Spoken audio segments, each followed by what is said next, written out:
Bismillahirrahmanirrahim. Assalamualaikum warahmatullahi wabarakatuh. Puji dan syukur kita panjatkan kehadirat Allah Subhanahu wa taala yang mana pada malam hari ini kita masih diberikan nikmat sehat. Salawat beriring salam tidak lupa kita haturkan kepada Nabi Muhammad sallallahu alaihi wasallam yang semoga kita mendapat syafaatnya di yaumil akhir kelak. Baiklah, pada kesempatan hari ini izinkan kami dari kelompok 8 dengan judul Perlindungan dan Penegakan Hak Asasi Manusia dengan dosen pengampu Ibu Lena Farsia SH MH LLM. Lalu berikut adalah anggota-anggota dari kelompok 8. Perkenalkan, nama saya Farhan Alfaris sebagai moderator, lalu ada Farel Rifandanu, Marcelia Puspa Andini, Najri Ajlani, dan Raihan Aryangga. Baik, untuk materi akan dijelaskan oleh rekan saya. Kepada rekan saya dipersilakan untuk menjelaskan. Baik, untuk ke slide selanjutnya ya.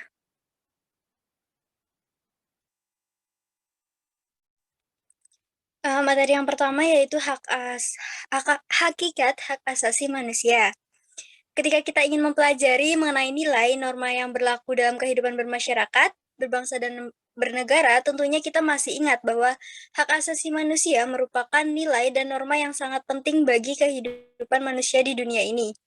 Dengan adanya perlindungan dan penegakan HAM, maka kehidupan manusia yang beradab dan sejahtera dapat diwujudkan. Nah, yang akan dibahas dalam hakikat hak asasi manusia yaitu ada 3 ya.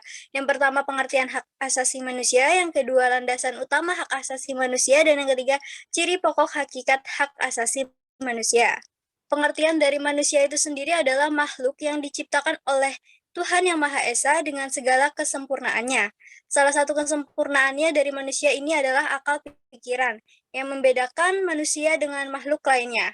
Sejak diciptakan dan dilahirkan, manusia telah dianugerahi hak-hak yang melekat pada dirinya yang harus dihormati oleh manusia lainnya.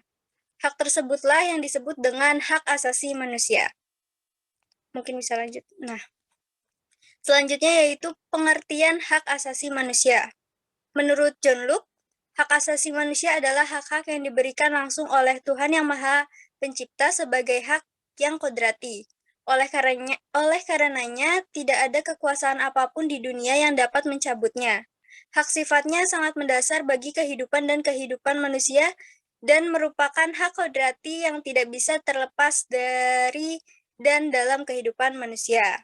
Selanjutnya yaitu menurut Undang-Undang Republik Indonesia Nomor 39 Tahun 1999 tentang Hak Asasi Manusia pada Pasal 1. Nah, hak asasi manusia ini adalah seperangkat hak yang melekat pada manusia sebagai makhluk Tuhan Yang Maha Esa dan merupakan anugerahnya yang wajib dihormati, dijunjung tinggi, dan dilindungi oleh negara, hukum, pemerintah, dan setiap orang demi kehormatan serta perlindungan harkat dan martabat manusia. Landasan utama. Yang pertama yaitu ada landasan langsung, atau landasan yang pertama yaitu kodrat manusia. HAM pada hakikatnya merupakan hak-hak fundamental yang melekat pada kodrat manusia sendiri, yaitu hak-hak yang paling dasar dari aspek-aspek kodrat manusia sebagai manusia. Dan yang kedua yaitu ada landasan yang lebih dalam, yaitu Tuhan yang menciptakan manusia. Pengembangan diri sebagai manusia dipertanggungjawabkan kepada Tuhan sebagai asal dan tujuan hidup manusia. Semua hak yang berakar dalam kodratnya sebagai manusia adalah hak-hak yang lahir bersama dengan keberadaan manusia itu sendiri. Dengan demikian, hak-hak ini adalah universal atau berlaku dimanapun di dunia ini. Di mana ada manusia, di situ ada HAM yang harus dijunjung tinggi oleh siapapun tanpa kecuali. HAM tidak tergantung dari pengakuan orang lain, tidak tergantung dari pengakuan masyarakat atau negara. Manusia memperoleh hak-hak asasi itu langsung dari Tuhan sendiri karena kodratnya atau secundum suam naturam. Next. Ciri pokok hakikat hak asasi manusia. Beberapa ciri pokok hakikat dari HAM berdasarkan beberapa rumusan HAM yang sudah dijelaskan tadi, yaitu yang pertama, HAM tidak perlu diberikan, diminta, dibeli, ataupun diwarisi. HAM adalah bagian dari manusia secara otomatis. Yang kedua yaitu HAM berlaku untuk semua orang tanpa melihat jelas melihat jenis kelamin, ras, agama, etnis, politik, atau asal-usul sosial dan bangsa. Yang ketiga, yang terakhir yaitu HAM tidak boleh dilanggar. Tidak seorang pun mempunyai hak untuk membatasi atau melanggar hak orang lain. Orang tetap mempunyai HAM walaupun sebuah negara membuat hukum yang tidak melindungi atau melanggar HAM. Oleh karena itu, apabila HAM dilanggar oleh seseorang atau lembaga negara atau sejenisnya, maka akan dikenai hukuman. Mungkin untuk materi selanjutnya akan dibacakan oleh rekan saya. Baik, terima kasih. Di sini saya akan menjelaskan mengenai hukum dan kelembagaan dari hak asasi manusia itu sendiri. Nah, di sini ada dua poin yang akan saya bahas. Yang pertama ada instrumen hukum HAM dan juga ada kelembagaan HAM. Next. Nah, yang pertama adalah instrumen hukum hak asasi manusia. Yang dimana instrumen ini merupakan alat berupa aturan hukum yang digunakan dalam menjamin perlindungan dan penegakan hak asasi manusia. Nah, instrumen HAM ini terdiri atas instrumen nasional HAM dan instrumen internasional HAM, yang dimana instrumen HAM nasional ini terbatas pada suatu negara, sedangkan instrumen internasional HAM ini menjadi acuan bagi negara-negara di dunia dan mengikat secara hukum bagi negara yang boleh meratifikasinya. Next. Nah, lalu di sini kita bisa lihat bahwa ada berbagai instrumen internasional hak asasi manusia itu sendiri. Ada UDHR, ada CRD, SCCR, ESCR, dan seterusnya. Next. Nah, di sini juga ada instrumen nasional HAM, yang dimana kita tahu sendiri bahwa HAM ini di Indonesia sudah tertuang dan dijamin dalam berbagai peraturan perundang-undangannya, termasuk di dalam Undang-Undang Dasar 1945, Undang-Undang HAM, Undang-Undang Pengadilan HAM, dan seterusnya. Next. Nah, konstitusi dan instrumen HAM nasional dibentuk dan membuat perlindungan dan pemenuhan HAM yang pengawasannya diselenggarakan oleh lembaga-lembaga yang independen, sehingga dapat mewujudkan perlindungan, penghormatan, dan pemenuhan HAM oleh negara. Nah, apa aja sih lembaga-lembaga hak asasi manusia itu? Yang pertama ada Komnas HAM. Nah, Komnas HAM ini awalnya dibentuk dengan Kepres nomor 50 tahun 1993. Pembentukan Komnas HAM ini merupakan jawaban terhadap tuntutan masyarakat maupun tekanan dunia internasional tentang perlunya penegakan hak asasi manusia di Indonesia. Lalu di sini ada Pengadilan HAM yang merupakan pengadilan khusus yang berada di lingkungan peradilan umum dan berkedudukan di daerah kabupaten ataupun kota. Pengadilan HAM merupakan pengadilan khusus terhadap pelanggaran HAM berat yang meliputi kejahatan genosida maupun kejahatan terhadap manusia. Nah, lalu ada KPAI, yaitu Komisi Perlindungan Anak Indonesia, yang dimana KPAI ini dibentuk sebagai respon tentang laporan adanya kekerasan, penelantaran dan belum terpenuhinya hak dasar anak-anak yang ada di Indonesia. Nah, lalu di sini juga ada mengenai Komisi Kebenaran dan Rekonsiliasi, yang dimana KKR ini merupakan sebagai bentuk memberikan alternatif penyelesaian pelanggaran HAM berat di luar pengadilan HAM. Ketika penyelesaian pelanggaran HAM berat, pengadilan HAM dan pengadilan ad hoc mengalami kebuntutan serta sebagai sarana mediasi antara pelaku dengan korban pelanggaran HAM berat untuk menyelesaikan di luar pengadilan HAM. Nah, lalu ada LPSK, yaitu Lembaga Perlindungan Saksi dan Korban. Nah, LPSK ini merupakan lembaga yang bertugas dan berwenang untuk memberikan perlindungan dan hak lain kepada saksi dan ataupun korban. Lalu ada juga yang namanya lembaga swadaya masyarakat HAM. Nah, apa sih ini? Ini merupakan bentukan dari masyarakat, terutama dalam bentuknya sebagai lembaga swadaya masyarakat ataupun NGO, non-governmental organization, yang programnya berfokus pada upaya pengembangan dan pengembangan kehidupan yang demokratis dan pengembangan HAM. Nah, contoh dari LSM ini diantaranya ada LBHI, kalau teman-teman tahu itu Yayasan Lembaga Badan Hukum Indonesia.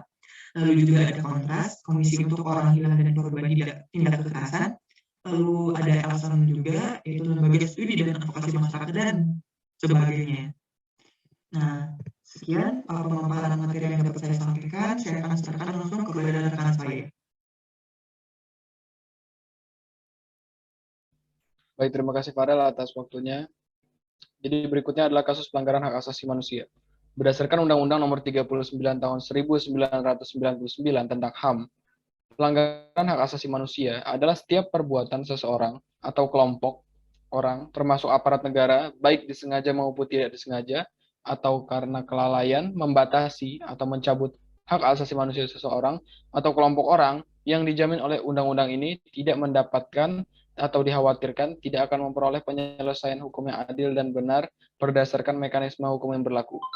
Adapun hak asasi pelanggaran hak asasi manusia itu sendiri, yang pertama adalah penggolongan pelanggaran HAM, faktor penyebab terjadinya pelanggaran HAM, dan contoh kasus pelanggaran HAM.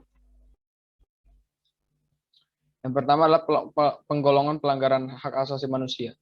Pelanggaran hak asasi manusia ringan. Pelanggaran hak asasi manusia ringan adalah pelanggaran hak asasi manusia yang tidak mengancam jiwa manusia, namun berbahaya apabila tidak segera diatasi atau ditanggulangi. Contohnya adalah penganiayaan, pencemaran nama baik, penyiksaan, dan sebagainya. Lalu yang kedua ada pelanggaran hak asasi manusia berat. Pelanggaran HAM berat adalah pelanggaran HAM yang bersifat berbahaya dan mengancam nyawa. Contohnya adalah genosida, perbudakan, terorisme, dan sebagainya. Lalu faktor penyebab terjadinya HAM. Yang pertama, masih belum adanya kesepahaman pada tataran konsep hak asasi manusia antara paham yang memandang HAM bersifat universal atau universalisme dan paham yang memandang setiap bangsa memiliki paham HAM tersendiri berbeda dengan bangsa yang lain, terutama dalam pelaksanaannya. Lalu dua, adanya pandangan HAM bersifat individualistik yang akan mengancam kepentingan umum. Lalu yang ketiga, kurang berfungsinya lembaga-lembaga penegak hukum. Dan yang keempat, pemahaman belum merata tentang HAM baik di kalangan sipil maupun militer. Adapun contoh kasus pelanggaran HAM yang terjadi di Indonesia itu sendiri adalah satu, tragedi Tanjung Priok 1984, yang dimana kasus Tanjung Priok ini merupakan peristiwa bentrokan antara militer dengan umat Islam Indonesia yang menyebabkan sekitar lebih 24 orang meninggal, 36 luka berat, 19 luka ringan. Lalu penculikan aktivis 1997 sampai tahun 98. Penculikan aktivis ini ada 23 orang yang dinyatakan hilang dengan rincian 9 orang diantaranya telah dibebaskan dan 13 orang belum ditemukan sampai saat ini. Lalu tragedi Trisakti 98 yang menewaskan 4 mahasiswa Trisakti oleh aparat penegak hukum. Lalu yang keempat adalah tragedi Semanggi 1 dan 2. Tragedi Semanggi 1 dan 2 menyebabkan 2 orang meninggal akibat penembakan oleh aparat keamanan. Lalu ada pembunuhan Munir. Munir Said Talib merupakan seorang aktivis HAM yang membela keluarga korban penculikan aktivis 1997 dan 1998. Yang kemudian pada tahun 2004, Munir ditemukan tewas dalam pesawat tujuan Amsterdam akibat diracun menggunakan senyawa arsenik. Baiklah, untuk upaya perlindungan hak asasi manusia akan dijelaskan oleh rekan saya. Baik, saya akan melanjutkan. Perlindungan HAM perlu ditingkatkan sebab perlindungan HAM perlu ditingkatkan sebab bermanfaat tidak hanya bagi diri sendiri tetapi terhadap orang lain juga. Upaya penegakan HAM tidak hanya menjadi tugas lembaga-lembaga perlindungan HAM, namun setiap warga negara termasuk para siswa mempunyai tanggung jawab untuk ikut serta menegakkan atau melindungi HAM itu sendiri. Upaya perlindungan HAM penekanannya pada berbagai tindakan pencegahan terhadap terjadinya pelanggaran HAM. Perlindungan HAM terutama melalui pembentukan instrumen hukum dan kelembagaan HAM itu sendiri.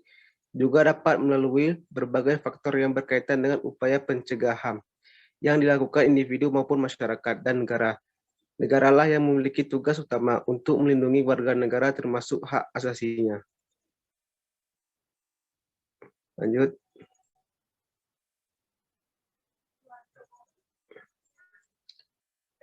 Adapun beberapa kegiatan yang dapat dimasukkan dalam upaya perlindungan hak asasi manusia itu sendiri. Yang pertama ada kegiatan belajar bersama, baik itu berdiskusi ataupun memahami pengertian HAM itu sendiri. Yang kedua mempelajari peraturan perundang-undangan mengenai HAM. Yang ketiga ada pun mempelajari tentang peran lembaga-lembaga perlindungan HAM itu sendiri seperti Komnas HAM, Komnas Perempuan, LSM, dan seterusnya yang telah dijelaskan oleh rekan saya sebelumnya. Yang keempat ada memasyarakatkan tentang pentingnya memahami dan melaksanakan hak asasi manusia agar kehidupan bersama menjadi tertib, damai, sejahtera kepada lingkungan masing-masing. Selanjutnya ada pun menghormati hak orang lain, baik keluarga, pergaulan maupun masyarakat, dan berbagai kegiatan untuk mendorong aparat penegak hukum bertindak adil, dan sebagainya. Sekian dan dilanjutkan oleh rekan saya. Oke, terima kasih. Selanjutnya ialah upaya penegakan hak asasi manusia. Dalam penegakan hak asasi manusia harus dilandasi oleh aturan hukum, yaitu aturan perundang-undangan. Pemerintah dalam penegakan HAM di negara yang berdasarkan hukum harus selalu memperhatikan peraturan-peraturan yang berlaku. Yang kemudian upaya penegakan hak asasi manusia dapat dilakukan melalui jalur hukum dan politik. Adapun dua aspek dalam upaya penegakan HAM ialah kebijakan sosial dan kebijakan kriminal. Kebijakan sosial tidak lain ialah kebijakan pemerintah yang berkaitan dengan tindakan yang memiliki dampak langsung terhadap kesejahteraan warga negara melalui penyediaan pelayanan sosial ataupun bantuan keuangan. Yang kedua ialah kebijakan kriminal.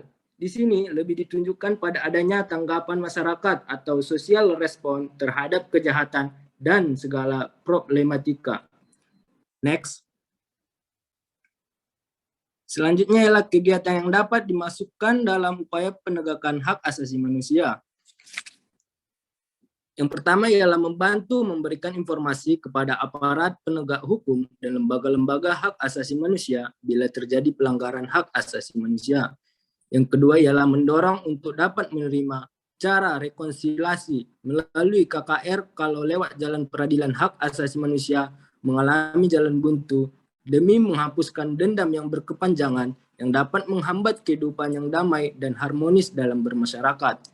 Yang ketiga ialah tidak mengganggu jalannya persidangan hak asasi manusia di pengadilan hak asasi manusia. Yang keempat ialah membantu dengan menjadi saksi dalam proses menegakkan hak asasi manusia.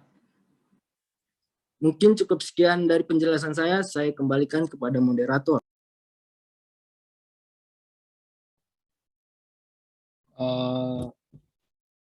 Baik, terima kasih atas presentasi atas penjelasan dari Saudara Raihan.